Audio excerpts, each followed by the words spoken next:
Dalam Bapa dan Putra dan Roh Kudus. Amin.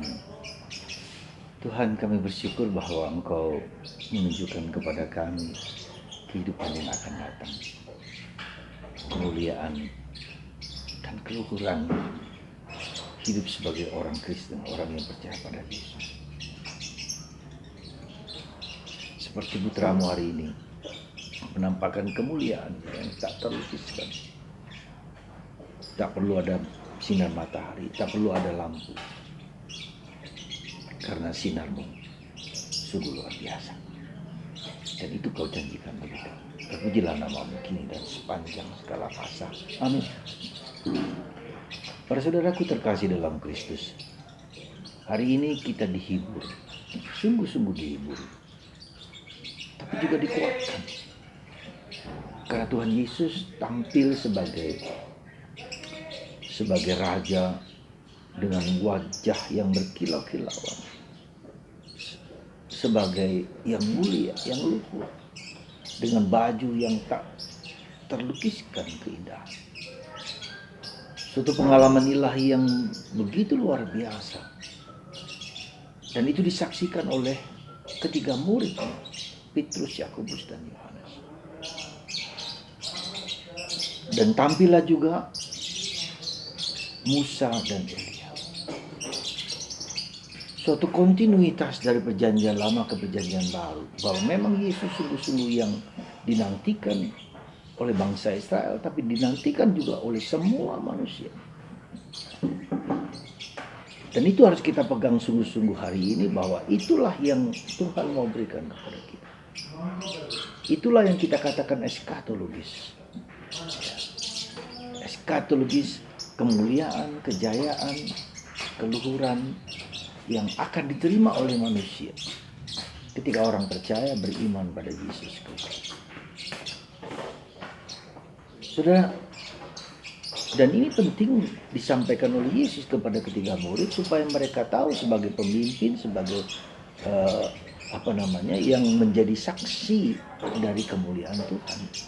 Sehingga dalam surat Petrus dikatakan iman kita akan Yesus itu bukan yang dongeng-dongeng, bukan isapan jempol, bukan yang hanya pikirkan manusia belaka, bukan hanya cerita-cerita dongeng seperti yang mungkin terjadi bahwa di kepercayaan sebelah yang menduga, mengira dan seperti itu. Tapi ini tidak sesuatu yang faktual, historis dan kontinuitas dari pengalaman yang lalu ke sekarang.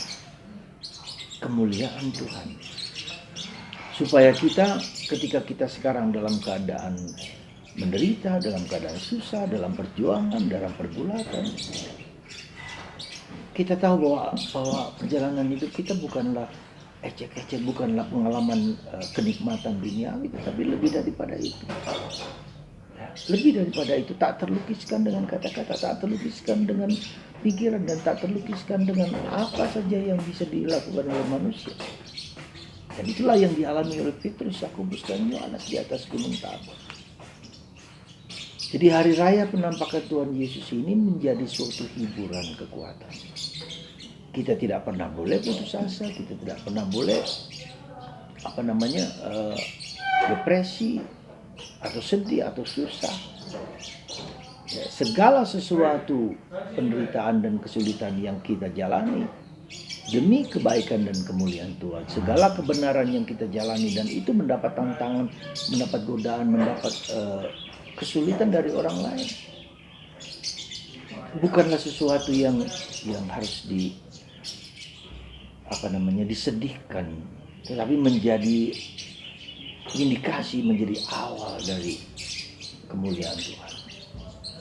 Saudara, hari penampakan Yesus di atas gunung ini merupakan hari yang harus kita syukuri, dan kegembiraan yang tak terlukiskan. Harus ya.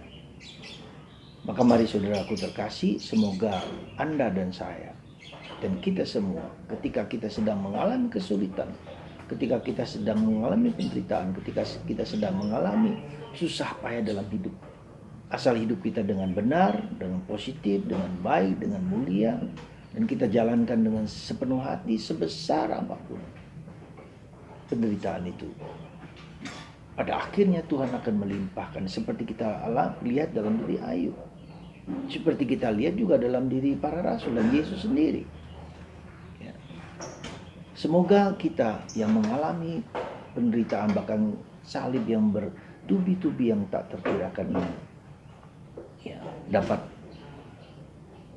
penuh gembiraan, tetap penuh keyakinan, bahkan boleh dikatakan ketika penderitaan kita begitu besar, sebesar apapun, itu juga menjadikan tanda bahwa kemuliaan juga akan lebih besar juga daripada yang kita derita sampai sekarang.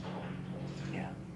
Sekali lagi, ketika kita mengalami penderitaan, masalah, kesulitan dan berat apapun yang kita alami sekarang, akan jauh lebih besar daripada yang kita rasakan dan kita alami sekarang. Kemuliaan Tuhan tidak sebanding dengan penderitaan, dengan kesulitan yang kita hadapi sekarang. Dan itu kata-kata Yesus, kata-kata Paulus juga. Dan hari ini Yesus menunjukkan hal itu kepada kita. Semoga ya kita tetap bertahan dan terus dalam penderitaan itu untuk mengubah hidup kita. Mungkin dengan penderitaan dan kesulitan, dengan masalah itu kita diajak untuk mengubah cara pikir kita, cara pandang kita, cara hidup kita untuk lebih sesuai dengan apa yang dikehendaki Yesus. Semoga Anda dan saya, semoga kita semua ya, penuh harapan, penuh keyakinan untuk hidup secara eskatologis. Ya. Jangan sampai penderitaan, kesulitan itu membuat kita menjadi putus asa, membuat kita menjadi tak berdaya. Tapi cara Tuhan untuk menyucikan, memurnikan hidup kita dan membawa kita kepada kehidupan yang semirip dengan yang di surga. Maka Paulus mengatakan, pikirkan apa yang ada di surga, bukan hanya yang di dunia. Pikirkan apa yang mulia, yang baik, yang benar, ya, yang luhur, yang mulia, yang ada di surga. Itu menjadi pemikiran kita. Carilah dulu kerajaan Allah, yang lain akan diberikan kepada Anda. Semoga pesta hari ini, penampakan Tuhan menghibur Anda, menguatkan Anda untuk tetap bertahan, untuk tetap mencari kehendak Tuhan di atas segala sesuatu. Dan mungkin juga untuk mengubah cara hidup kita yang lama, untuk menjadi sesuai dengan kehendak Tuhan. Tuhan memberkati Anda dan tetap teguh, tetap kuat untuk setia, untuk menjalankan apa yang menjadi kehendak Tuhan di atas segala sesuatu. Karena itulah yang menjadi syarat penting untuk hidup bersatu dalam kemuliaan bersama Tuhan. Tuhan memberkati Anda semua dan kita semua karena cinta kasih yang melimpah Bapa dan Putra dan Roh Kudus.